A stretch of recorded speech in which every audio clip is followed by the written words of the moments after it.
Manipur da Nupi voter gi masing yamlabasu Leingaklonda Nupi ka henna Yaoba ngamdriba asigi yenglaga Nupi Singda political awareness park Sanna pinaba khongthang loukhatlagani haina Manipuri State Rural Livelihood Mission gi Director N Bandana phongdorakli Wafo Masi District Legal Services Authority Imphal East District amade Kanglei Park Women Multipurpose Cooperative Society Limited and Sinduna pangthokba International Women's Day gi thorum da mahakna phongdokibani Thauram aduga mari Leingaklon Bandana hai Manipur Kunaida Nupi Oibi Singna Lauriba Thaudang asi adugi matik chawi adubu waref lawgi matang amadi political gi lamda Nupi ki thaudang ase khara nemna leide political gi lamda Nupi singi thaudang hen lehenaba political awareness amadi mathok tari masigi damak department asina su thabak paikhat ba hauragani haina bhang maka takhe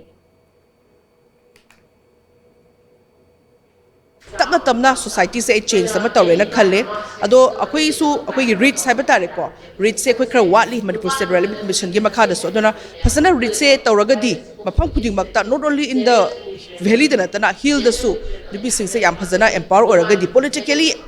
empowerment हाइबा से a part of empowerment ओरकपनिना मोइस अजे मतम मतम लाकद्रा दि खली अदो हुजिक voter सिंग से नुपी सिंग से याम तानरे हुजिकती मागी राइट अदगी मागी नुपागा मागी इमुंगना हाइबदा नतबदा आई इसागी कना मतिक साबा कैंडिडेट नो हाइबसे मोय खनबसु ngambagi matamdu oire aduna sigi awareness se phajre leragadi among the women yamna khoi matik saba potential leba mi singse thorokpagi khoi environment amadi ai lerabra di khanjei aduna khoi Manipur State Livelihood Mission gi makha digi su angama matengda politically awareness amasu khoi tawnana ba honajari